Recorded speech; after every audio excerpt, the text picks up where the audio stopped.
Hey guys, thanks for joining us here at Salty Ginger Talk. If you're a returning listener, it's great to have you back. If you're new to the channel, really glad you joined us. Hope you like what you hear. So, if this is your first episode, you picked a great one. We've got a guest on today. Her name is Jamie Meyer. She is the founder of Karat. However, what's super interesting is the path she took to build what she's built. Started out very young as a general manager of a company at 23 and took those learnings and kind of built the business she has now. And she's just a neat lady. And we love the way she talks about things, the way she thinks about things, the way she kind of is curious and attacks life. And I think you're going to get a great message from her as we go through this. So without further ado, let's bring Jamie onto the channel right now. Jamie, thank you so much for joining us here at Salty Ginger Talk. Thank you very much for having me, Joe. It's a pleasure. Yeah, we had a great conversation a few weeks ago, and I've been super excited to bring you onto the podcast. And I think, as you know, when we talked, our podcast is really about trying to encourage people to live a life of meaning and purpose to them. And that's the key part is don't listen to what society says. Don't listen to what the people around you say. We're not saying devil may care, who cares, but you need to make sure it's something that you're about. And I think the path that you've traveled to get to where you're at is a perfect example of that because you have done a lot of different things and you've built your own businesses and you've done hard jobs, you've done white collar jobs, you've done jobs that require a lot of thought, require a lot of muscle, like all sorts of stuff. And you bring all of that to the table. So we're super excited for you to kind of share what you've learned from all those experiences and talk about what you do now and how you've kind of built that life and the path you traveled to get there. So, with that said, I will turn it over to you to kind of give us the highlights of where did you start and what was the path you traveled to where you are now. And then we can talk about what you do now and all the cool businesses that you have and the work that you do. You make the path sound like it's so straight. I feel like mine went over like a couple of mountains and then I walked underwater for a little while and then took a detour to the left and then got back on a path and then got off that, walked through the forest. That's the path of success, though, we have found. Yeah. That's always the path of success. It's very circuitous. Yeah, it definitely was not linear or straight or flat for that matter. Yeah. And it kind of was a path of its own making. That I always loved the expression that we make plans and God laughs, or you should make plans in pencil and not pen, because we can plan and make goals all we like, but what we're supposed to discover of ourselves and how we contribute to society is never that clean. It's never like we meet those goals and that's everything that there is, or that those goals are really even ours or for us to begin with. So my path looks a lot like setting a bunch of goals that never happened because in the pursuit of those goals, I found other goals that meant more to me. And so I pursued them instead. And then as soon as I got to the place where I thought I'd pursued those goals and found the thing, there was another thing that took me further than that or in a different direction. And I have come from a place where that was not how I functioned. I was very externally orientated when I was younger, really highly attuned to external expectations or my perception of external expectations. And so it's taken me that really weird hiking path to get to a place that I don't do that anymore, and I'm far more internally orientated and follow that direction. I love that. It takes courage to say, I want to do X, Y, or Z, and then say, you know what? I'm pursuing X, Y, or Z, but this looks more interesting, so I'm going to change my focus over here. Is that something that's come naturally to you, or did you have to learn how to do that as you were kind of working your way through life? I think I used to, when I was younger, I had a very fixed idea of if you set a goal and you don't meet that goal, you've failed. And I have learned over the years that that is not how goals work or life works or even humanity works. And I'm far more fluid now. It's a lot easier to realize that maybe the first goal was just the stick and not the carrot. And Right. the stick leads you to the carrot, but the carrot doesn't look anything like the stick. um, and so now I'm not quite as attached to this particular goal. I'm more attached to how I show up or my capabilities in any one situation, and whether I'm true to who I am in those situations, and how those naturally progress into different situations than I could have possibly even expected. Mm. So yeah, you just said true to yourself. You said earlier in your life, you were extrinsically motivated. I'm assuming that means status, titles, material things. Do I have that right? Or does that mean something different when you say that? So probably to an extent, those things probably defined value as a person to me, Mm. but they weren't the things that I was orientated towards. The things I was orientated towards were more meeting other people's expectations of me. So Ah. if somebody expected that I would be X, then I would be X. And if somebody else expected I would be Y, I would be Y. And so they sort of felt like I was born into a path that I had to follow, and there were parameters that I had to meet along that path. And they were everybody else's idea of how I should go through life and what I should accomplish and how I should accomplish it. And so that was when I say I was extrinsically orientated, that's probably what I mean. Those things, because they were other people's, did involve the status type markers that you're describing.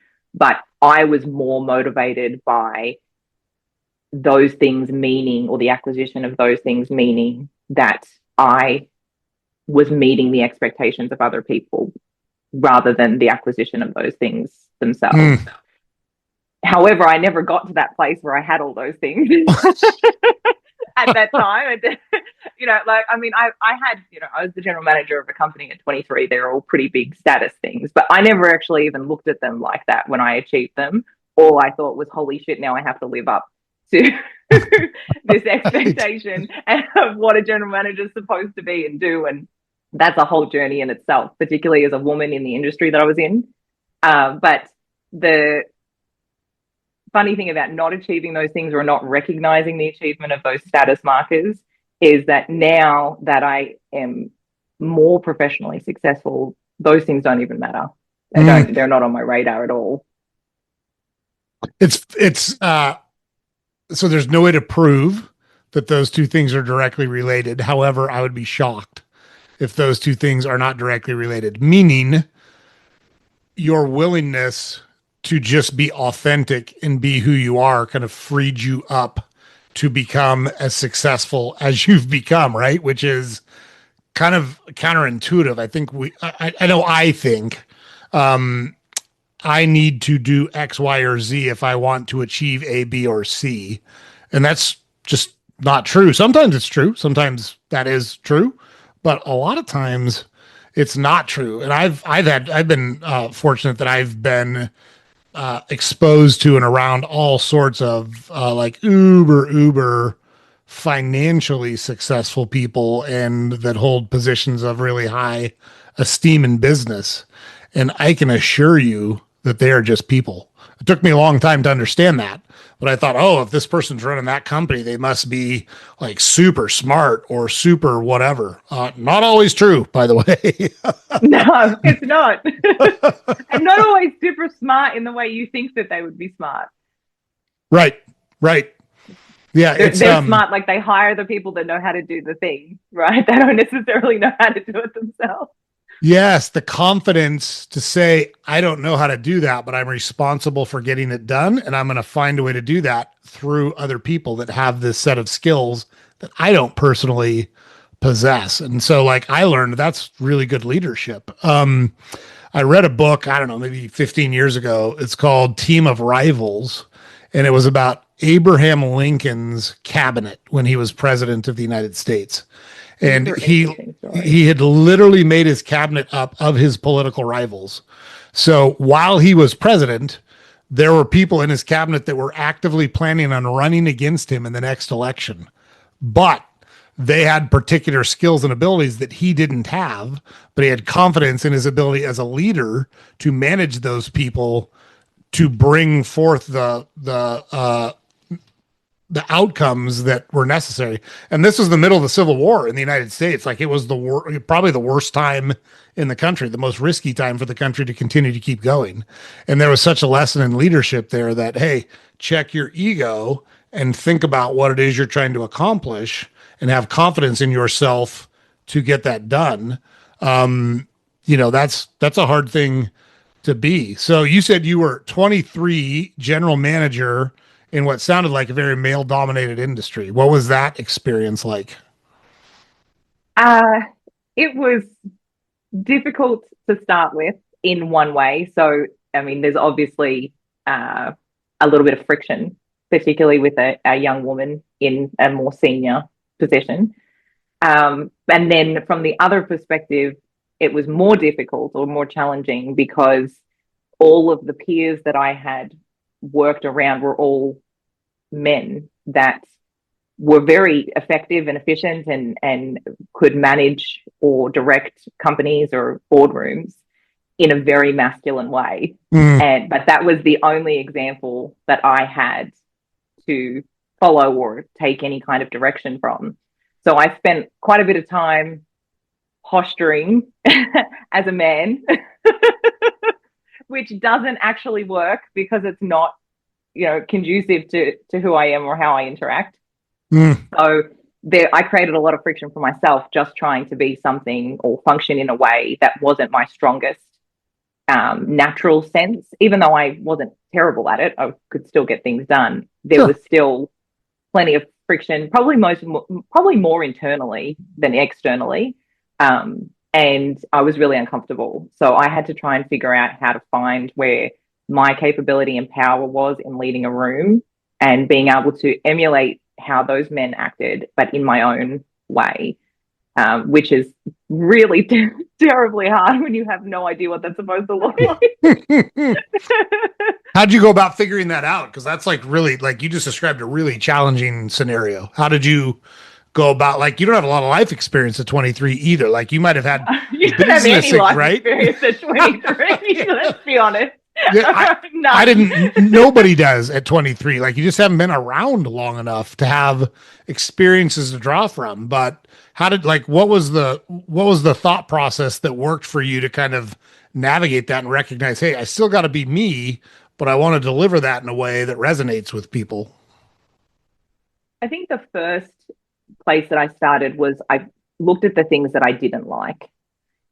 So it was the things that I was emulating because I thought that they were appropriate, but I didn't actually like them, whether it was the way that something was conducted in a moment of crisis or chaos, or there was a temper that flared when it shouldn't have, that made other people feel inadequate, things like that. So I probably started there, even though at the time I was acting the exact same way. I would have a look at those because I just thought it was the expectation, right? Sure. That's, if you're in this position, that's how you act. So I started with the things that I didn't like and worked out how I could do them differently, but still achieve an outcome. And I didn't want to achieve an outcome out of fear or anger or making other people feel like they were not good enough to achieve whatever it was we were trying to achieve. So I started there, failed miserably to start with because I probably went too far the other way, right? I got way too soft and couldn't find the balance. But eventually, after trial and error, it became a more natural relational intelligence. So I could then work out that you can't have one way of functioning with everybody. If you want to achieve an outcome, you have to work with what they have to work with to get them to achieve what they need. So you can't explain to somebody how to do this job in this way and then expect the very next person to understand that same explanation, because their brains function differently and the way they, transmute information functions differently. So that was a really helpful tool to being able to still be really assertive and direct. And, most people would say that I'm rather blunt. And I can be when the time calls for it. But I still do it without all of the things that I didn't like about the way that I had been acting originally. And so part of that was kind of redefining the definitions for things that I had, like what strength meant, what leadership meant, what management meant, what sort of self-power meant in a situation. Like, how do I, instead of trying to control everybody else, how do I have a composure within myself that elevates everybody else's ability in the room? So Mm-hmm. those things, I mean, that sounds like really compressed and it happened in 15 minutes. No, it took a good couple of years to really, and even now, sometimes like in new situations or challenging situations, not that I default to that old setting, but I'm very aware that I may not have a tool that's appropriate. So I have to figure that new tool out in that situation, or how I apply my current tools to elevate into that circumstance. So yeah, there's not a cookie cutter idea of how you go about discerning that or discovering that. But I think being open to discovering how you would best show up in a situation, even if you don't know what that is yet, is probably the best starting point. Yeah, and you started out, if I remember, if I did my research right, you started out wanting to start your own clothing line. Is that right? Well, I could go back a little bit further. When I was in high school, I was one of those kids that wanted to be everything. You know, I wanted to be a forensic scientist. I wanted to be a lawyer. I wanted to be a politician. I wanted to be in communications. I wanted to be in PR. And so I found like fashion design was a creative outlet. I was probably really burnt out from school because I was quite a good student and I was probably very mentally, intellectually drained by the time I finished year 12. So I went to study fashion design, and that probably wasn't the best choice because I wasn't really designed for the environment of a fashion design course. I got myself in a little bit of trouble studying that and ended up being fast tracked to be finished before the year was out. To get you out of there? To get me out of there. Yeah.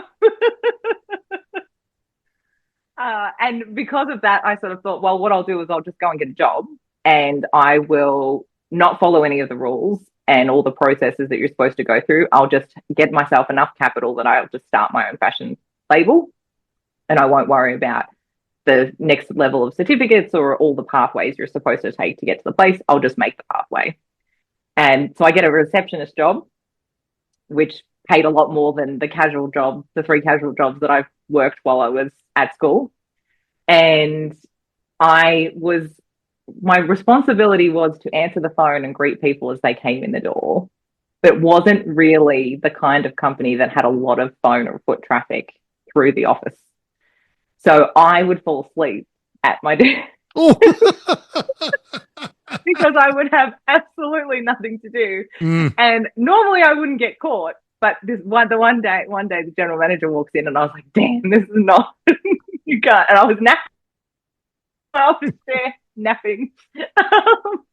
So at that point, I was like, if I want to keep my job, I'm going to have to do something about staying awake.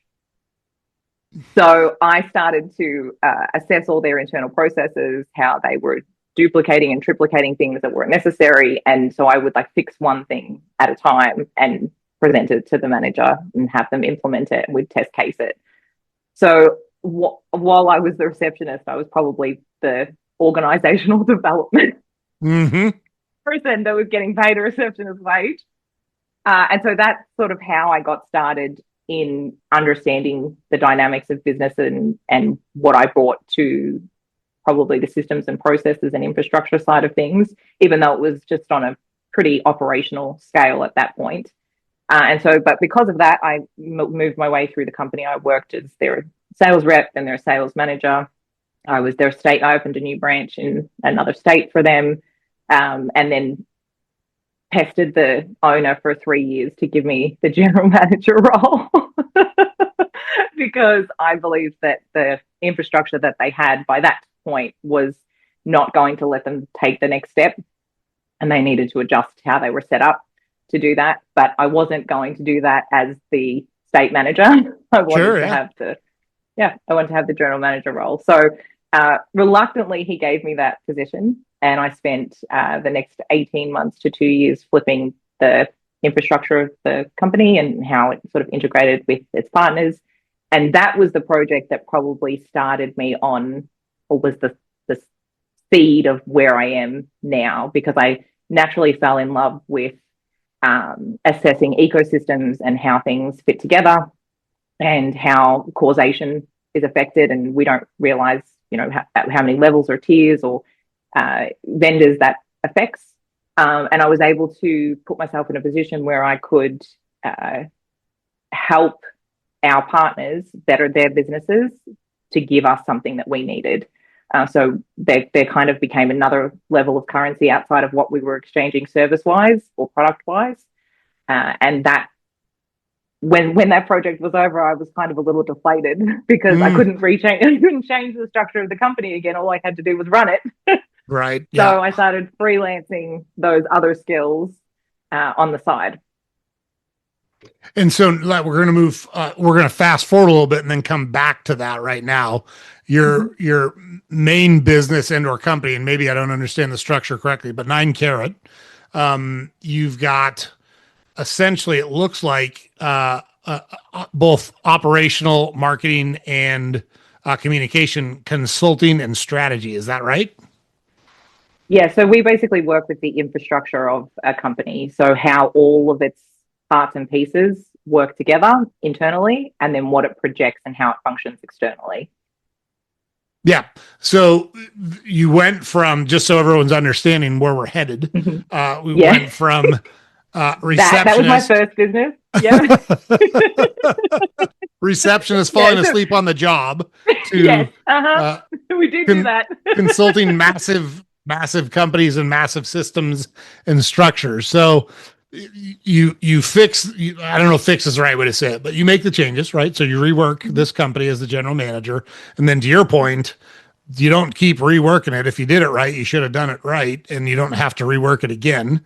So how did you start the freelancing? What did that look like? So the partners that we were working with that I needed to be able to shift that model, there were a few things that in working with them and getting to know the people that worked there that I sort of could see could be better or they could do differently.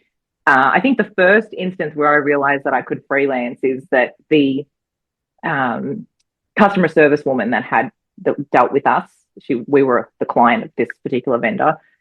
She had said, she called and said, I'm, really sorry, but I'm actually going to be moving into sales and I won't be dealing with your account anymore. And I was really sad to lose her because she was exceptional as far as what we required and knowing everything that we had going on.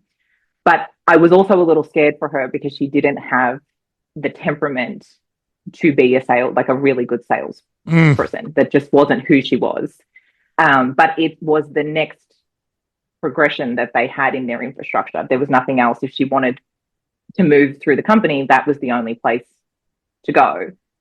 So I said to her, look, if you're going to do this, do it. But if in 3 months you're uncomfortable, I think that you have another option and you should call me.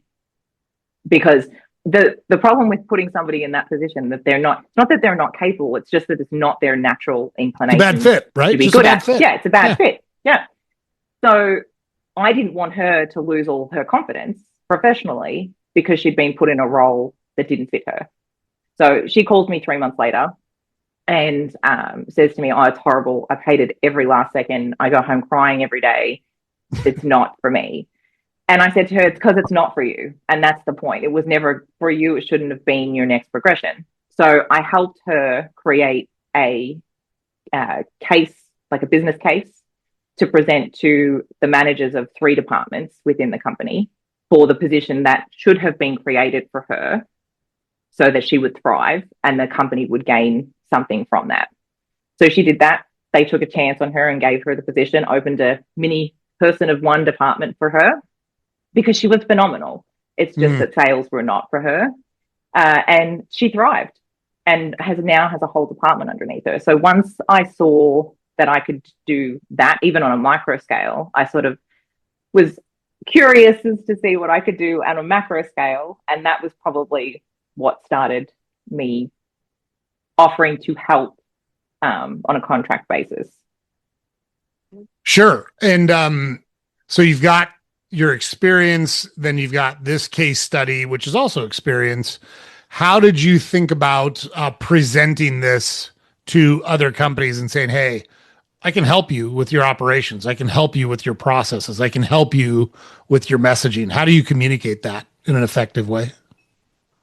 At the time that I decided to freelance, I probably didn't think about it very much Mm, because I sort of would get clients without even really trying. I mean, the lady where I'd go and buy coffee every day, she like said to me, "What are you doing this week?" And I said, "Oh, I just decided to like I don't work enough hours. I'm going to go and freelance and do X, Y." And she's like, "Okay, so how do you take on clients? Because I want to hire you." You know, like so that happened for a period of time there where I didn't really have to think about how I was going to present myself because I would naturally just acquire clients because of the fact that I would talk so much yeah.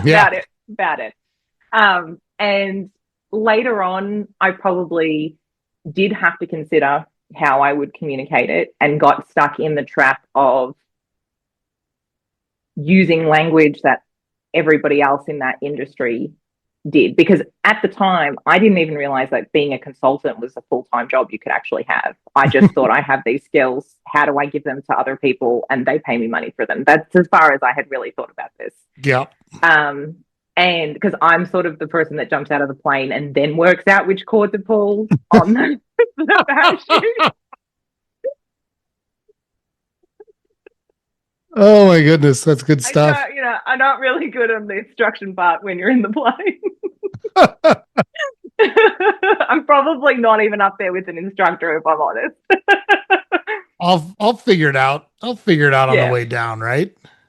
absolutely. But so like So you just touched on like networking. How valuable is networking just in life in general? Because what you just described is networking that open up all these opportunities that you weren't even like pursuing or try not trying to get isn't the right way to say it, but like they kind of happen naturally through your relationships. absolutely. So the structured idea of networking, like being part of a networking group, me personally, I don't find that that Me is very neither. effective, I don't right? either. I don't actually think as creating a network within a networking community, I don't actually find very effective.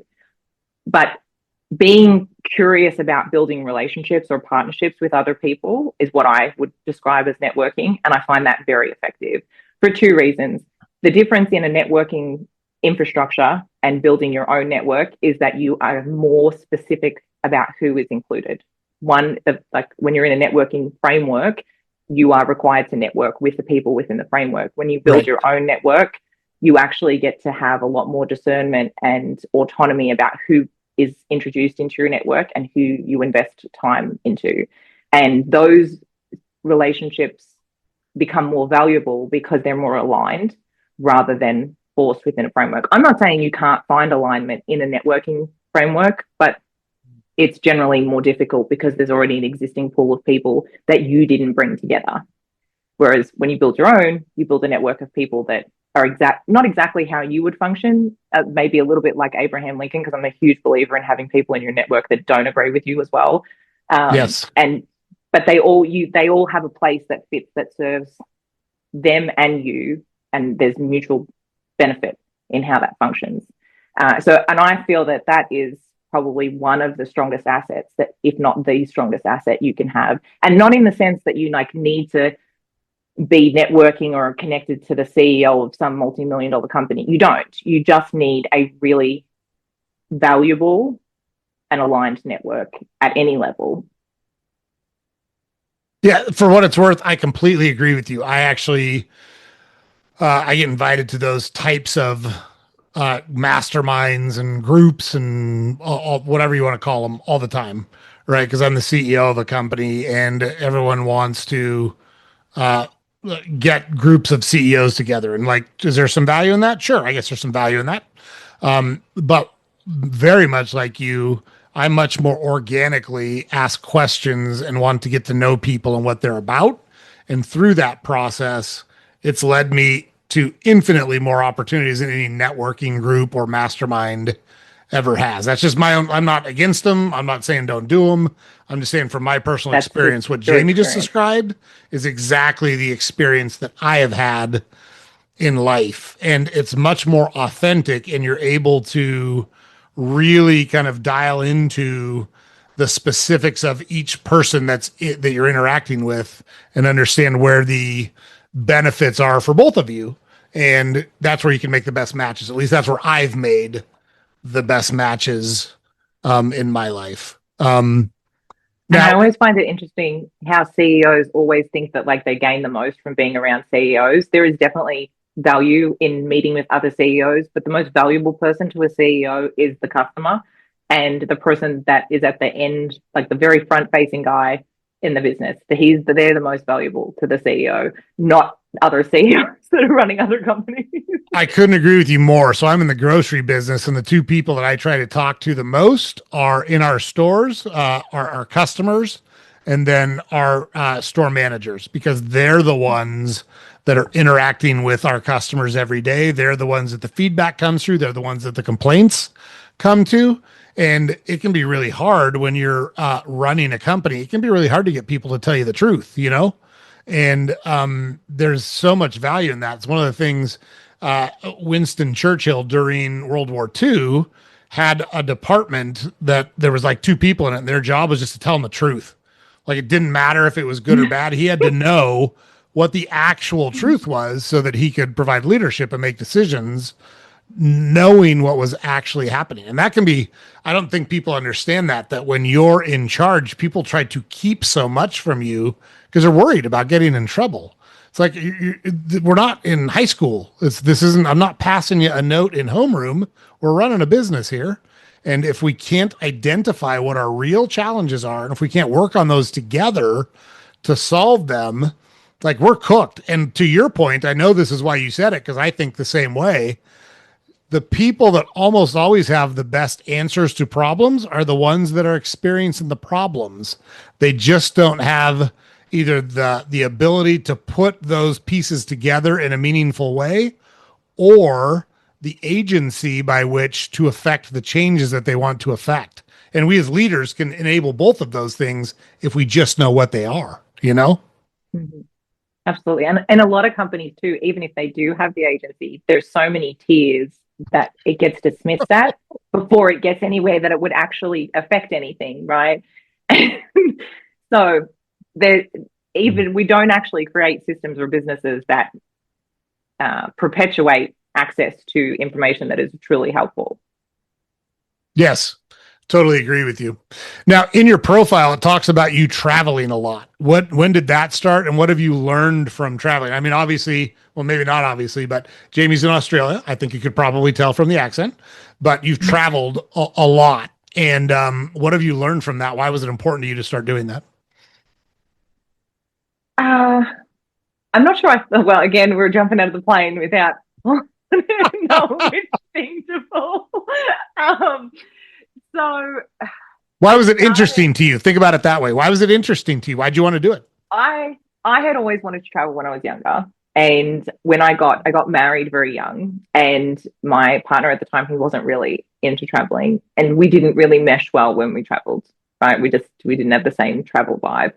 So I put that on the back burner or completely forgot about it for a really long time. So my 30th birthday, I thought to myself, I'm going to give myself a gift of doing something that I had forgotten about being in love with. So I started to go on a few small trips, and then I went to the US for the first time and could not believe how gigantic the world was. Like not in the like everything in the US is big, but not in that sense. Just how much there was to be exposed to. Mm, That even though you think you're being exposed to it in one place, you just can't possibly right. consume it or absorb all of it. So I started to take, sort of month-long trips here and there. I traveled a lot nationally for work, so I'd seen a lot of Australia just from having moved. Like I think it was 35 times by that stage, and uh, and traveling for work. So I didn't really need to see any more of what was here at that point.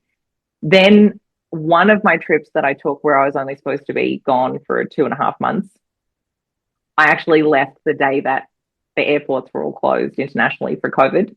Oh, And geez. so I ended up overseas and I couldn't get home. And at the time, I mean, everybody was pretty panicked, but I was like, oh, this will be blown over in 2 weeks. Like, by the time I'm ready to come back, the airport will be open, no problem. Again, jumping out of the plane, no parachute, no idea what cord to pull. And everybody else is panicked. And I'm just like, this is great. By the time I come back, this will all be over and I'll have been on vacation. And I couldn't get home for, I think it was about 2.5 years. I couldn't fly back to Australia. Wow. And so and by the time 2.5 years come, I was already completely addicted to moving around the world. So during COVID, I was in the US originally. The US only lets you stay so long and then they kick you out, which is fair because you're not actually a citizen. And I will say the US were fantastic. They let you stay a lot longer than they normally would. And thankfully, by the time they tried to kick me out, you could actually go to other places. So I ended up living in the Bahamas. I lived in Mexico. I lived in Costa Rica. I went to Canada for a little while. Like there was and I was so immersed in it, I couldn't understand why I would ever go back to living in a house. Mind you, I was paying for my house in Australia this whole time and living out of 2 suitcases. And all I could think to myself is, I can't believe I have a house sitting there and a house full of things that I don't actually need to function. So I ended up, my real estate agent offloaded my house and moved all of my stuff out of my house for me and into storage. She was incredible. And I just lived out my 2 suitcases for, I think it was about 4 years. I moved around from country to country, just exploring and getting lost. And then I came back and emptied my storage locker out and gave it all away to charity and haven't looked back since. Wow. So I've got a lot of questions about this, but where do you live now? Do you have an apartment now or where do you live now? Do you have a home base? No, I have no home base. Right now I am in Australia visiting my grandparents. They're in their late 80s. So I'm making the most of the time that I can with them because I haven't been here for such a long period of time. But I will leave here and go somewhere that I have a thing. So all the countries or places I want to visit, I put them in a hat and I just pick the country out of the hat and book a flight. So you've seen all sorts of different places, experienced all sorts of different culture. If you had to pick one thing that you see in common everywhere, what do you see in common with people? That's actually a really interesting question. And I suppose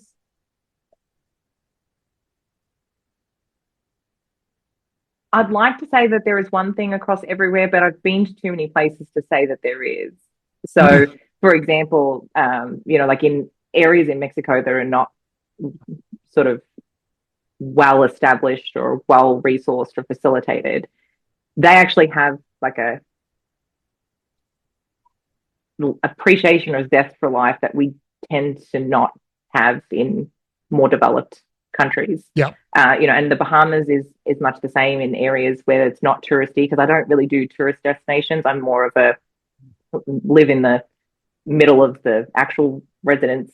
I want to feel the actual culture and eat on the side of the street out of big, huge pots that they're cooking over a burner and that kind of thing. So that's how I am when I travel too. I hate resorts. I don't do resorts. No, thank you. Oh no, do not know. Absolutely. I mean, look, I could go to a resort and be fine, but I would much prefer to be in an Airbnb down the street from the local milk bar on the corner or convenience store on the corner and figure out how people actually function and live.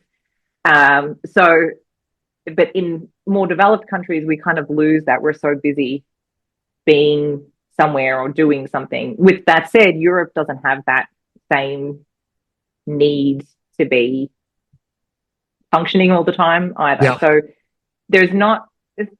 it's really hard to say that there's one true theme outside of the fact that everybody is human, right? Like there's no difference between how you are human in Mexico in a fishing village to how you are in Milan or New York. Everybody's still human. We just have so many different ways of expressing that humanity or being in that humanity. Yeah, and the reason I asked that question is like in the States right now, there's driven largely by politics. There's like this tendency to polarize. So you're either in this camp or that camp. You either agree with this or disagree with this. And my argument is life is lived in the shades of gray. It is not black and white in any way, Absolutely. shape, or form. And so when I think about people, there to me, there's some universal truths in all the people I've encountered. Like people care about their family and their loved ones. Like that's the most important thing to most people. Even the people that post Lamborghinis on Instagram and pictures of them in private jets and all the other jazz, they're not truly happy until they center their life around experiences and relationships. And that I have found that to be very universal. And I operate in a lot of different communities and different environments within the United States. But like my wife and I were in Mexico about a month ago, and we had to take a shuttle from the airport to the place we were going because it was a small little town. And our shuttle driver, we were with him for about an hour, and he told us when we got to the town, there's where the tourists go. I'll tell you where the locals go. And we went to all the local places. We had such a So good, good. we loved it. And we stayed Local at, Mexico is yes, incredible. totally. We stayed at a hotel that was not like a Hilton. It was a little, like you literally walked in and there's a guy sitting at like a living room that checked us in. And we were like, oh, this is like, this is perfect. This is awesome. And they're still just people that are trying to live good lives and take care of the people they care about and have good experiences. And I haven't traveled nearly as much internationally as I have domestically, but I've been all over the United States. And even though things are different depending on where you go, there are some commonalities to the approach people take. And the reason I think that's important is if you can relate to people, you can build really productive things, whether it's relationships, whether it's business relationships, whether it's businesses themselves. But if you can't relate to people, that's really hard. And I was thinking about that when you were talking about being 23 and in charge of a lot of things and being a female in charge of a lot of things. Like it'd be great if that wasn't really an issue, but it's just not true. That is an issue. There are some men, especially a young woman, like, who the hell is this lady telling me what to Yeah, do? but I will give a caveat to that though. Once I found myself, there was none of that. Mm, Once I could meet them on the level that they were at authentically, that all disappeared. yeah, that's super interesting. I have found because like you, there's no I can be thought of as blunt. I am blunt. I know that about myself. I've always been that way. But it's very interesting to me that it's actually generally very well received because people know that's how I like. I'm not pretending to be that way. There's no intent. I'm not attacking anybody when I do it. But like if something's true, I say that it's true, even if it's not popular to say that it's true, or even if it's not well received that it's true. And I have found it's amazing to me that a lot of people will open up to me about really like deep, dark, personal things because they know they're not going to get judged. They know it's okay. They can at least get it out into the world. And it, I feel like I would be the last person people would want to open up to. Like I'm not touchy feely cuddly at all, but it's I'm authentic, and that authenticity has always served me very well. So I love hearing you talk about finding that authenticity in a professional environment and that being a real key to your success. It was a real key to me as a person on a personal level too. Mm, It wasn't like I developed this professional persona and so I put on my Superman suit every time I went to work. It actually really translated. It helped me develop as a person on a personal level because I had to consider things that I had never considered before. And it was basically I had to consider my makeup. And so I am exactly the same while I may be a little bit more authoritative, when I'm in a professional setting, when it's required, I am exactly the same person when I'm alone in my office as I am in a boardroom, because it's so intrinsically who I am that it just needs tweaking, situational tweaking. It doesn't That's need right. me to be two very different people. Yeah, exactly right. And that's, to me, that's just me personally, that's been one of my strengths. And I like, this is the way I picture it with you. I am just as comfortable and well received on a receiving dock at a warehouse as I am in a boardroom. And it's two very different audiences. And so like I'll speak differently, meaning I'll use different words. I'll, in a boardroom, I'm going to bullet point the three most important things and then provide details as necessary. On a receiving dock, I'm going to provide the details and then hit the big things, because it's the details that are driving these people nuts, because they don't understand why. Why do I have to do this? It doesn't make any sense to me why I have to do this. Let me walk you through the business process and see if it makes sense after I walk through the business process. I'll answer whatever questions you have. In a boardroom, it's where are we headed? What are the goals? How are we going to get there? Here's the plan. Here's why I have confidence that we'll succeed.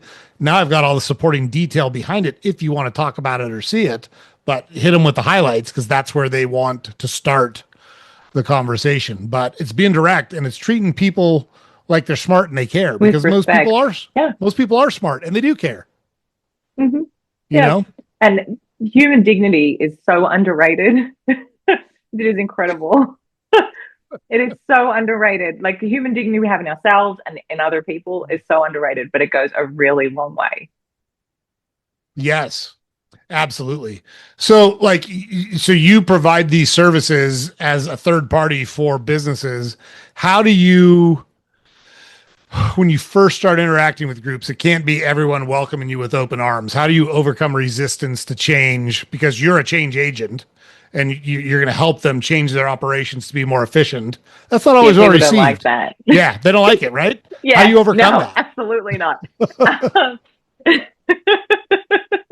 So just to so instead of just that one section of friction that I've created for myself, right, about just telling everybody that their companies need to change and this is where they need to go, I expanded on that and then moved into the public sector. So now, which is even worse, change, like trying to get people to change in that sector, because everything is so slow and heavy, and so process overladen. So it wasn't enough just to be challenged in the private sector about trying to convince people that change is necessary. I needed to make it harder.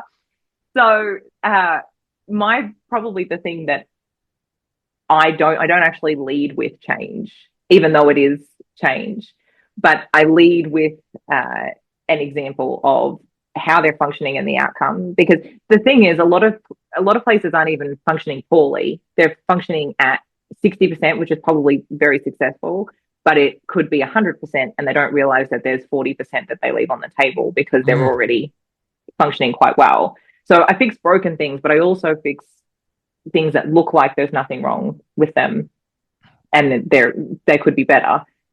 So to do that, I have to be able to show them the current causation of their actions, the outcome that it derives, and then what a shift in that outcome, well, the processes to get to the outcome would be, and then how the outcome multiplies. And that's not always a financial gain. I mean, everybody does like to say, easy to sell yourself if you can promise that I'll make you an extra $10 million in 6 months. I don't function like that, yeah, because I'm looking to make you $100 million over the next decade, not what I can do immediately. And so generally high growth spikes like that are actually not sustainable anyway in short periods of time, that's right. because their foundations are false.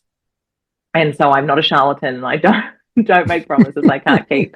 But I do, I'm more focused on what motivates them to get to somewhere better. And it's not always money. Sometimes it is, but it's not always money. Sometimes it's stress. Sometimes it's high staff turnover. Sometimes it's being being at the victim of the economy. Like as soon as everything drops, their business dies. Don't realize they can actually create their own economy and not be subject to the economy, the way the economy functions. Yep. But because we're so used to it and it's part of the model, then everybody just goes, oh, we're in a downturn, so we can expect, 30% less sales. That doesn't actually, you don't actually have to be a victim of the system. Mm, So sometimes it's those things. Sometimes it's small things. Sometimes businesses actually do really care about the people within them, but they don't know how to make environments or infrastructure for them to thrive or do better.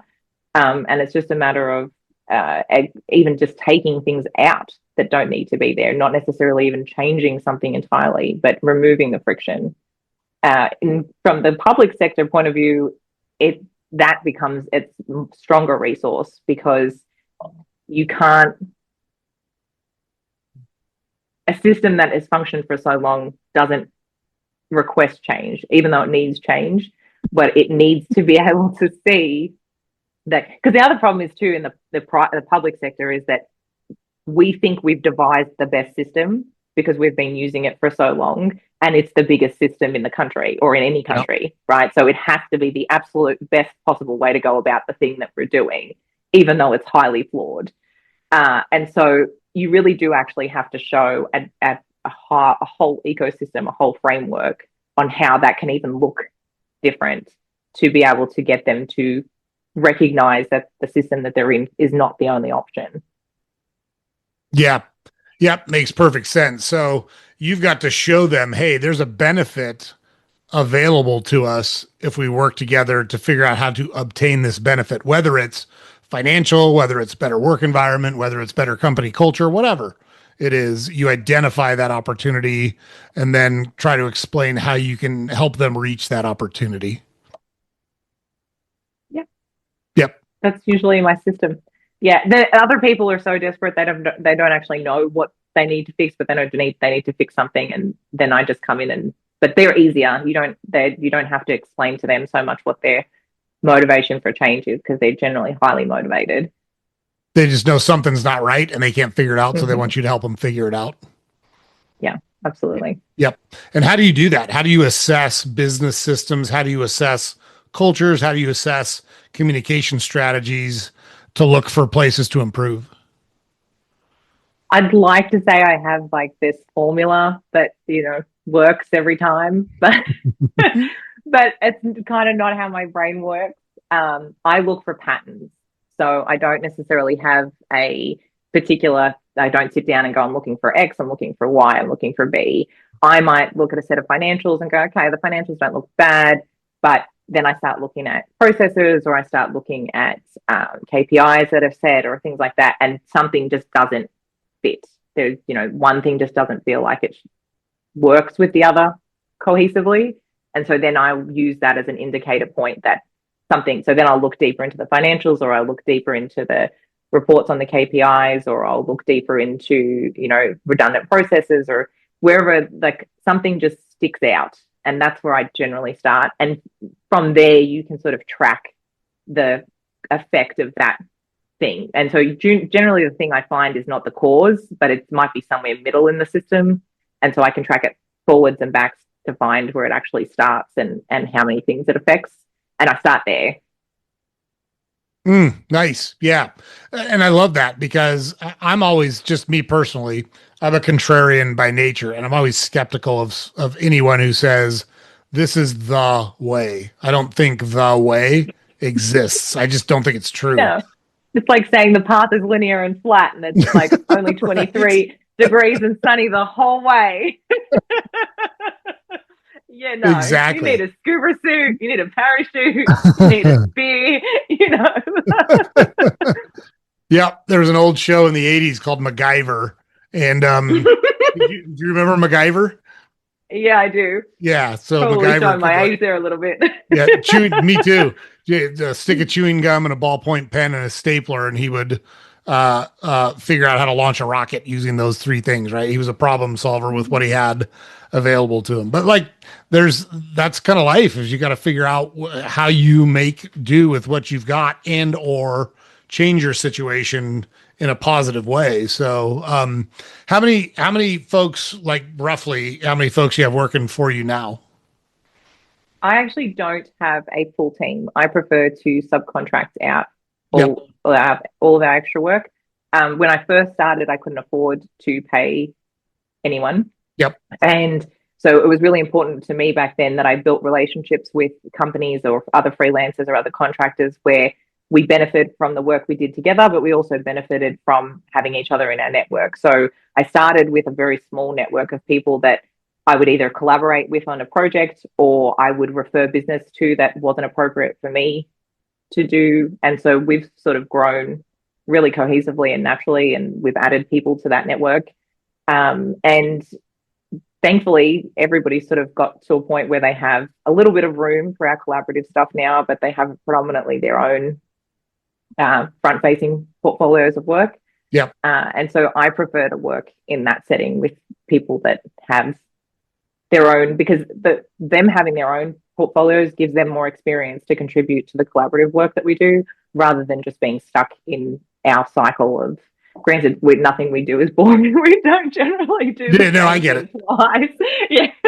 But it gives them more exposure to things so they can bring better versions of their work and themselves to the environments we work on together, and vice versa for me when I work with them.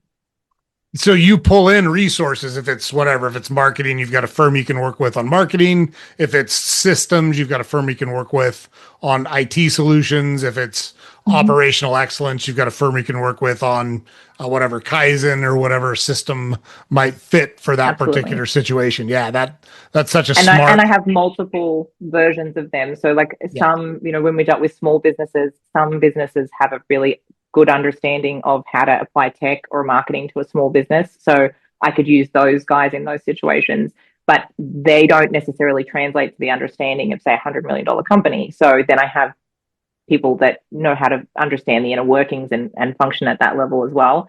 And so it may, instead of trying to train a team to be able to function from this level to this level and across 25 different sectors, I can use the appropriate resources for the client and the sector and the application. I love that. What has been your most rewarding engagement? What have you gotten the most personal satisfaction out of doing? I'm not talking naming names or company names. You can if you want, but like, what did you do where you were like, man, I feel really good about that accomplishment? I mean, I get that. I probably have that at least once a day. I'm very, very lucky that I do something that I love. But the company that I ran at 23 and flipped that model with absolutely no idea how to do it and no, backing or understanding of what I was going to do or why it needed to be done. I just knew it needed to be done. That's still probably one of my highest achievements in my mind, because it was the catalyst for the thing, and it was the thing that I did that I had no experience. I had no right to even really do it. If I'm honest, I just had a bunch of audacity and an idea. And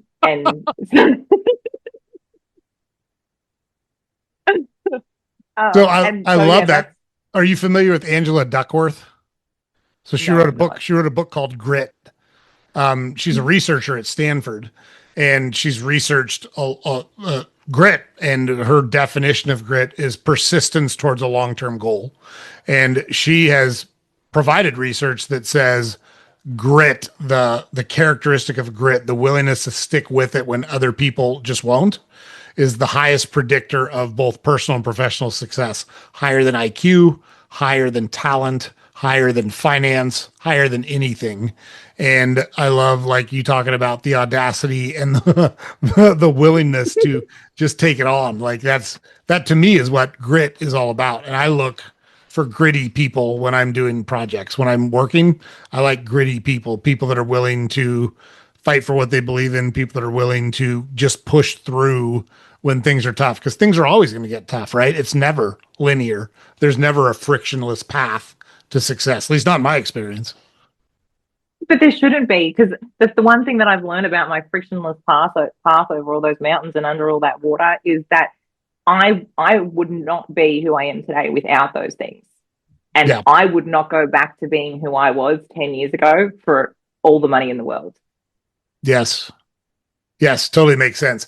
On that same line, so as you sit here now, what are you focused on improving on, or let's just leave it at that. Like, just in your life right now, when you look forward and say, I'd like to get better at that, or I'd like to experience that. What's high on your list right now? Everything. And anything I could possibly do. I have a life list, right? Instead of a bucket list, I have a life list. So my life list is pages and pages long of trying anything. I'll try anything once, maybe twice, just to make sure if I like it or not.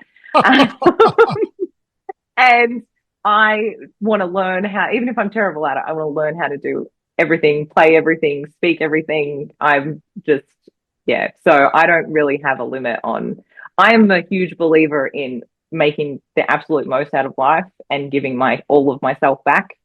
So that list will probably keep growing. Mm. How do you feel about work-life balance? There's kind of a debate now that says work-life balance is important, or you blend work and life together and manage it that way. How do you think about that particular topic?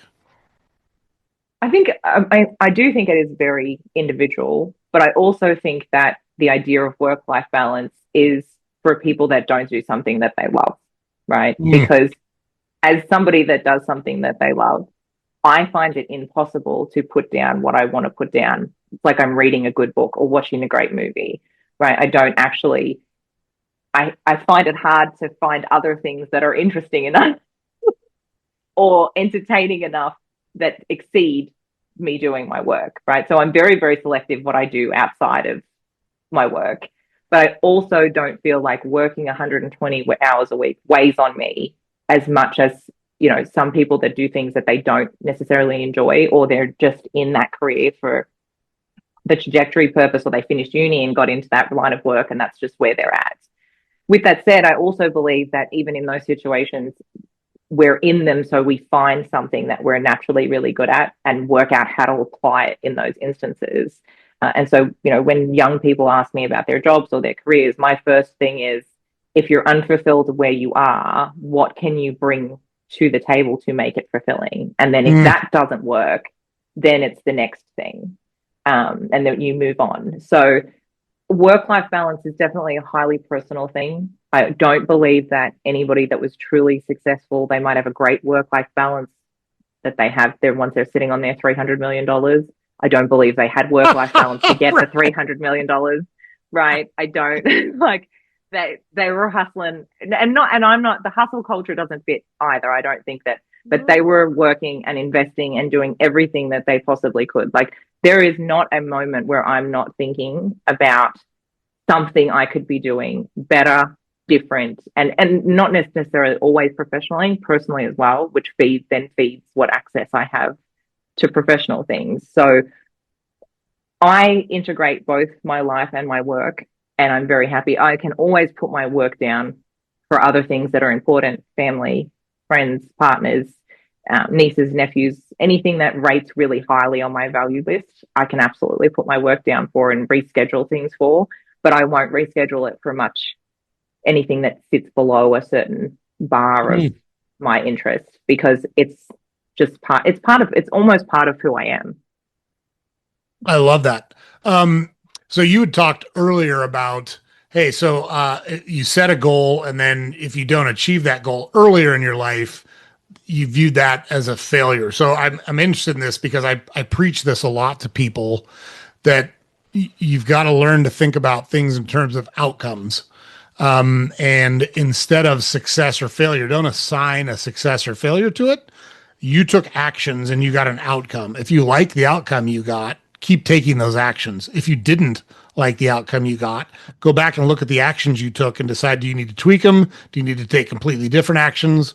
What do you need to do to get a different outcome? Because that's what you're looking for. How did you make that switch in your mind, to stop saying, I set out to do this, I didn't get it done, that's a failure? So I would probably add a layer to what you just Yeah, go explained ahead. about what like taking actions and not achieving an outcome. Because yes, there's plenty of situations where your actions are either not aligned, not the right fit for that situation. But sometimes you can do everything perfectly, right? And the outcome still doesn't come to fruition. And it's not necessarily, I don't so much focus on the outcomes. I focus on what I can take from the process to get to the outcome, Mm. or, the actions or what I had to learn. So there's plenty of things that I have done in my life that, like, for example, that most people would go, oh, she studied fashion design for a year. What complete waste of time that 12 months was. And yet nobody will really understand how much I learned in that 12 months that I still use today. Right. And so just because like I got my certificate and I was never a fashion designer doesn't actually mean that I didn't ever use what I learned in that situation. And so it wasn't necessarily that I didn't achieve an outcome or I took a path that I shouldn't have. That was a part, it was a part of what I needed. It gave me things and resources and perceptions and perspectives that I didn't have before that I now use. I mean, they've matured for sure because I was only 18 or 17 at the time, but I still have resources that I wouldn't have had if I didn't take that path. And so I focus more on what I can take from a situation, not in a like I need to get something out of it, in a sense that like what can I learn from the situation, and if I've learned something from the situation, then it's fruitful and not a failure. It's just a piece that I don't know where it fits yet, or it's resources that I don't know that I will need yet. And my whole life has pretty much been that, like, learn how to do this on this path, and then 4 years later realize I have resources to do something I never expected that I would ever be capable of doing. But if it were not for those other experiences, you know, if it were not for walking across muddy construction sites in 10-inch heels trying to fix plumbing and things, there are a lot of things that I wouldn't know how to do. So, or I wouldn't have the skills to be able to learn how to do new things. So I don't focus on outcomes. I focus on observing circumstances and situations and doing what you said, working out what I could do better, what I could have not, you know, what could I not have done instead, but what did I really take from this and what do I have potential to build on from that situation? I love that. I went through college on a baseball scholarship and I was going to be a professional baseball player. And that was everything to me. Like my whole life, what I ate, how I worked out, what I did with my time was all centered around becoming a professional baseball player until I met my now wife, who I've been married to for 32 years. And then all of a sudden it wasn't important to me. And a lot of people look at that and say, well, like you spent like 20 years of your life and you got right to the point where you were going to achieve what you wanted to achieve and you walked away from it. Do you ever regret it? I haven't regretted it for a second because I knew when I met my wife, she was the perfect person for me to spend my life with. And like, I don't regret it for a second. The added benefit is I learned so much from that process. The level that I participate in athletics at, teamwork, commitment, sacrifice, all of those things are things I incorporate into my daily life now as a leader, as a husband, as a father, and I wouldn't have any of those things if I hadn't traveled that path. So I was hugely successful, and I don't regret for a second walking away from. A lot of people think you're nuts. You were right there. Why didn't you just do it? Because like I knew where it was gonna. I knew what the next steps were, and that wasn't conducive to the relationship that was important to me. So I chose a relationship, and I've literally never thought about it again. And I love the way you talk about don't look at the outcome. When I coached baseball, I told the coaches the same thing. Like, we need to coach the approach. Don't coach the outcome, coach the approach. So if you want to teach someone to be a good hitter, don't focus on them getting hits. Teach them what good hitters do. How do they think when they go to the plate? What do they do with their head? What do they do with their hands? What do they do with their hips? What do they do with their feet? Coach that over and over again. The outcome will follow if you coach good approach. And so that's kind of the same approach I try to take in the business world now, is let's not get so hung up on the result. Let's focus on what we're doing. Like, we run grocery stores. Is the store clean? Is it full? Are we greeting customers when they walk in? Are we friendly? Are the lights in a good condition? Are the floors in good condition? Right? Yeah. Yeah, absolutely. Do people walk in here and go, oh, this is not, you know, like, or are they worried about like whether or not the food's been rolling around in the back of a truck without boxes in it, right? So that's because some grocery stores feel like that, you know. Yeah, I always say you want it to feel like a hospital. You want it to feel clean like a hospital, where people are like, oh, I feel really confident buying a steak from this place, or I feel really confident buying a head of lettuce from this place. Not, ooh, this is kind of sketchy. I'm not sure about this. Like the joke. Nobody wants to buy their food from the garbage tip. Like, yeah, yeah, and it's the approach that'll get you where you're trying to get to, for sure. and so I find that really interesting because earlier you said about like when we set goals, I have to do A, B, and C to get to the thing that I want to do. And so to get A, B, and C, I have to do X, Y, and Z. And so if you flip that and look at the micro parts of that, so your A, B, and C, instead of being like, I need to sign, 10,000 clients this year, or I need to sell 700,000 heads of lettuce, like going back to what you just said, your A, B, and C should be micro, right? Like what time you're going to get out of bed, how much water you're going to drink in a day, like how much new information you're going to absorb or use, how much time you're going to spend or extend to something, how important it is to you, and whether you should even be extending. Those things create outcomes, not goal setting of, I need to reach out to 5,000 people this month to achieve X. I need to, make sure I have 800,000 heads of lettuce.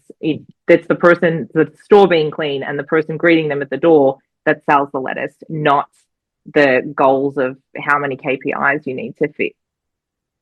Yeah, exactly right. And it's funny because I think it's good to set goals, to have something to try to achieve. I don't have absolutely. I don't have any problem with that. Even though I know I never hit mine, I still got 10-year goals planned out. And the best thing about the goals that I have planned out, and most people don't notice this because they don't plan goals, but you set a set of goals and you look back at them, and like your 5-year mark, what you thought you could do, you won't have done any of your 5-year goals, but you've done something so much cooler than those 5-year goals that you originally thought.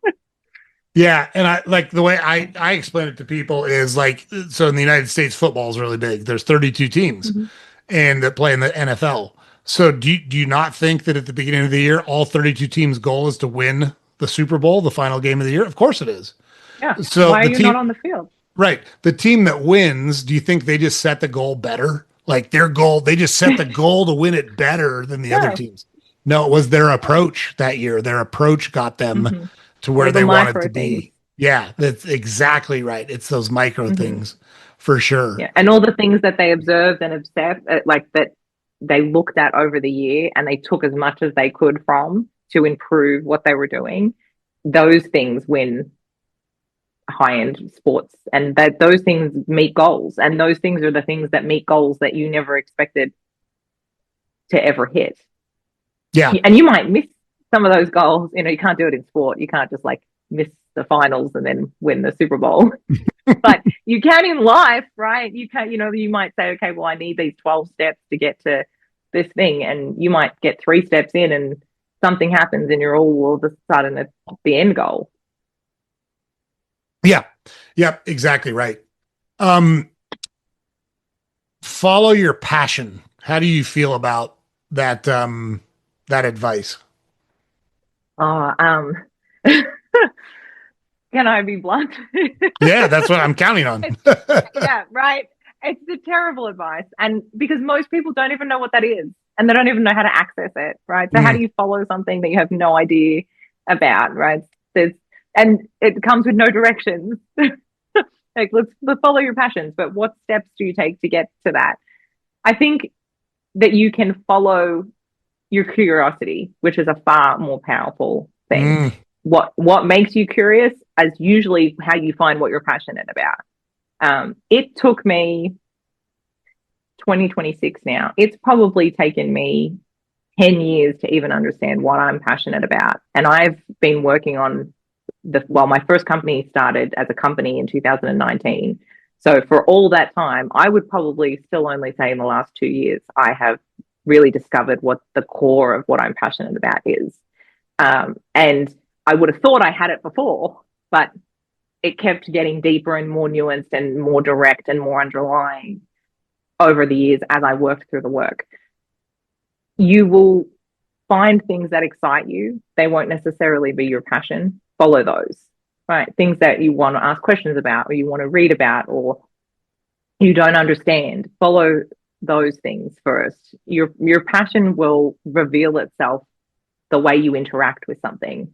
And you can be passionate about multiple things. You don't just have to have one. It's a state of being rather than a stick and a carrot. Yeah, exactly right. What is it about what you do now that like what's the number one attribute that you love about it? Like you clearly love what you do. Like what's top of that list? It's probably two simultaneous things. Like the internal version of that is I am naturally really quite gifted at it. So to be able to express myself in that way Mm, is it's humbling and exciting and um, enticing all just in itself. I mean, I could do what I do now for nobody and still be excited about it because like I could just make up things in my head to solve and do it the way that I do it, and I would feel it as though I was giving myself something or expressing myself in a way that feels really easy for me. But the external part of it is that at some point, everything that I have done in my life will change the way that society is structured so that humanity lives in a better way. So that is my motivation externally. When for all the problems that I see in society, the things that I contribute back will go away to repairing those. mm, nice. Um, how will AI impact what you do? Do you think AI will impact what you do? And do you use AI in your process right now? So I tech has always been a funny thing for me. So I've always had a digital company. I never actually had like a office or any kind of Yeah. fixed address. And so I can fully appreciate the way that tech can add an open opportunity. But I do have a really strong belief that it's all about what wisdom we use to wield something, and technology is the same. So, for example, AI is very prevalent in social systems and business development at the moment. There's to the point that one of the big four companies in Australia actually just got sued back by the government for falsifying documents using AI that they didn't Oof. disclose. And so it is definitely a tool or a resource that can be utilized. Can it be utilized to replicate, say, how I would function in a project? No, because it can't think for itself. So the person that's putting the information in, it's limited to what they can create Yeah. and what they can offer the technology for the technology. So to spit back out. So using AI is basically like just using one person to do something, unless the person is fully capable of exploring all the possibilities through the technology. And so yes, it has a place and it can have a place, but it definitely needs to be wielded in a way that is more conscious and has more integrity and more understanding of what it offers. Uh, could it potentially threaten things that I do? Probably, and then it would fall over in a few years' time because it wouldn't actually have a strong foundation. And then, people like me would then be invited back into the fold. Right. So it's a little bit like having it. So using tech to do what I do would be like having a band-aid, which is what we use all day, every day. So I could see how it would integrate into society easily. However, what I do is like systemic and root cause solutions. So you can't get them. You can't get tech to do that. You can use tech to accomplish it, but you can't get tech to design it, and that's probably the difference. With that said, though, I do use AI in a very interesting way. I don't like using AI the way a lot of companies use AI, and I use it for efficient things, like little small things. But I actually use it to play devil's advocate, right? So if this is the idea, and if I don't have anybody around me that won't disagree, I kind of use it a little bit like Abraham Lincoln. What Mm. is terrible about this idea? Yes. Right? Yes. And then I have used it for clients that are really interested in wanting to use AI and integrate AI. So I have built a solution for a problem that they had, and then I've actually run the problem through AI without influencing what it comes back with, and shown them the difference between the kind of result that they can get from an AI versus the kind of result they can get from a person. And they are substantially different. Yeah, the other piece that AI can't do, at least from my perspective, is have conversations and influence people. And I think there's a tremendous, especially in what you do, there's a tremendous value in that, right? So you've got to be able to communicate clearly and kind of at a human and emotional level why what we're talking about is important, why what we're talking about will help the business, why it will help the people, why it will improve the culture, and reading that from a text or hearing, in a Stephen Hawking like voice from an AI machine, Those things are so creepy. isn't it? It's Mhm. it's it's weird. That's not going to resonate with people. I still think there's a human element that will never ever be replaced by that. I thought it interesting. I watched Elon Musk on a podcast, and I'm not for or against Elon Musk. He's clearly a very intelligent guy, and he's been very good at building businesses that become big as society moves towards those businesses. And so they asked him if he thought AI was going to make people more or less intelligent. And he paused a long time before he answered. And he said, I think more, but there's a real risk it could make them less intelligent. And he said, if people use AI as a tool, like you just talked about, like as a devil's advocate, as a sounding board Yeah, to it's a explore. compliment. Yeah, Hmm. Absolutely, it's exactly. a compliment rather than an centered focus. Yeah, and see, I mean, if I had been Elon Musk and somebody had asked me that question, my response would have been like, "What kind of intelligence are we talking?" Mm, Because I don't believe that there's one kind of intelligence, and I don't believe that AI could fulfill even probably one fully, but definitely not all of them at all. yeah, it'll be interesting. I mean, I was when I was 12 when the first Terminator movie came out, and that was the first time I had heard something about machines becoming smarter than people and taking over the world. And that's only 40 years ago, and here we are 40 years now, and there's like real concern about how what are the parameters around it and how does it get used and et cetera, et cetera. I don't know. It just feels to me like a lot of that is hyperbole, and I just don't see it getting to the level that I've heard some people talking about. And I use AI a lot. I use it kind of the same way that you do, which is I've got an idea.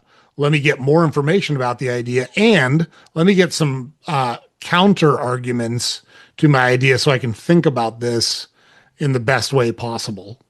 Like I think challenging your own ideas is super important. You know? Yeah. So I actually, the one of when I started, so Nine Carat, which is the private sector company, we used to just offer a service called Devil's Advocate, and so we would have companies present like what their strategy was going to be, and we would just tear it apart and put it back, like, and literally just present all of the flaws in the strategy so that they could consider more than what they had considered. But I also find it really interesting, like since Terminator, we've had this idea that humanity can create something smarter than itself. Mm, And I don't understand how we get to that point because anything that we build will only ever amplify where we're at as a species, right. right? It's only ever going to just amplify where we are. We can't build it to be better because we don't have the intelligence to tell it to be better, right? But it's also going to show it's more of a mirror, right? It shows us all of the ways in which we are so flawed that how do we believe that it could even be smarter than us? Like Yes. for 40 years, we've been trying to build something that's better than us. If we just actually focused on getting smarter, we'd be fine. Oh, that's crazy talk, Jamie. Crazy talk. I mean, yeah, yeah. But like I take your approach. To me, it's important to be curious. It's important to ask questions. It's important to be willing to admit I don't know very much about this, but you do, or you do. Teach me, educate me, make And me better at this. people have people have to understand that it's AI is like anything in life. You will get out what you put into it, Mm, right? So if you want to sit in front of AI and type one sentence and expect to get a thorough answer back out of it that is fully formed, you will not. It's the same as interacting with another person. If you're going to invest, if you want an outcome and you want to use AI as a tool, you have to be exquisitely thorough to actually get a result to have any merit, to have any quality. yeah, Yep. I know that's right. And like you said it best, it's like anything else in life, you get out of it what you put into it. So if you're willing to commit and grind and really be curious and dig in, you can get good outcomes. And if you're not, you're probably going to get a lot of superficial fluff, right? Yep. And then you're going to copy and paste it, and the government's going to sue you because you didn't check their references. Oh my gosh, exactly. Well, so Jamie, I know we're up against a time limit, as you've got another thing to get to. So appreciate you coming onto the podcast and sharing your thoughts. I thoroughly enjoyed our conversation. I'm going to keep you in our follow-up file and probably hit you up 6, 9 months from now and see if we can have another conversation. I would absolutely adore that, Joe. This has been fantastic.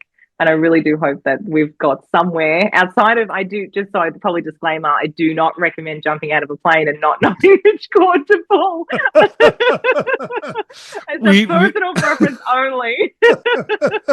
I appreciate the qualification. However, our audience, I think, is sophisticated enough to know it's just an analogy and they should not do it. But I appreciate you saying it. So thank you so much, Jamie. Really appreciate it. Thank you, Joe. It's been a pleasure. Okay. Have a great day. Good job. That was awesome, Jamie. Thank you so much. Really appreciate it. That was so much fun, Joe.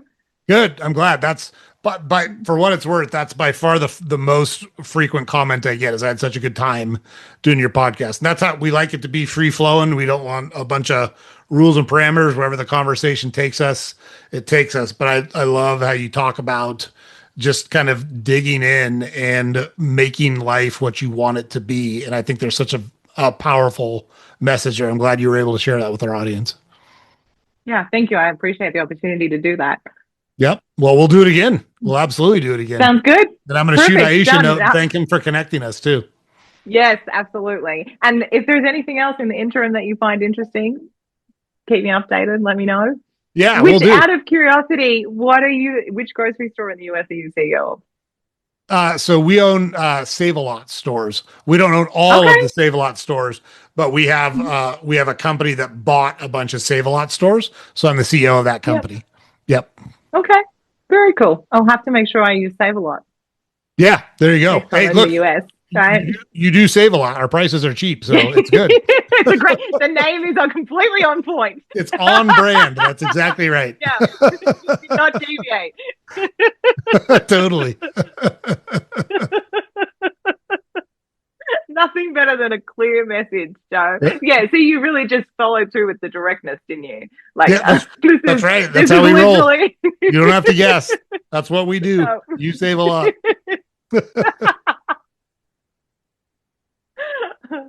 Oh, fantastic. Okay, I am going to leave, but thank you so much again. I really appreciated it. And it was so good to talk to you. Just in general. You as well. Loved it. So we'll do it again 6-9 months from now. Sounds good, Joe. Fantastic. You take care. Thanks, Jamie. Thank you. Bye. Okay. Bye-bye. Okay, guys. So as advertised, what an awesome lady. I love Jamie's energy. I love her approach. Be curious, talking about travel and all the stuff she's learned from travel, talking about her willingness to kind of dig into stuff and understand things so that she can problem solve. And love how she talked about like what she's the happiest about or most excited about is that what she's doing will have a positive impact on people and society long term. So that's a common theme we hear on Salty Ginger Talk, which is if you have an extrinsic motivation and you're trying to do good things for other than just yourself, you usually wind up building a really awesome and meaningful and purposeful life. And Jamie's the embodiment of that. Loved having her on. Like you heard at the end there, we will absolutely follow up with her and have her back on the show somewhere down the road. So really appreciate her time today. James puts it up over here every day. Head over to our website, saltygingertalk.com. All of our podcast episodes are available there. Links to our social media accounts are available there. We've got a newsletter we publish every weekday. You can subscribe to there. Make sure you like, share, comment, subscribe to our podcast on whatever platform you consume it on. It's super helpful for us if you're able to do that. And we're going to have awesome guests like Jamie and all other guests that share their experiences and give you real world practical tips and ideas to incorporate into your life to build the life of meaning and purpose that you're trying to build. You don't want to miss any of that because our guests are awesome and they've got great stuff. So make sure you catch our next episode. We'll see you there.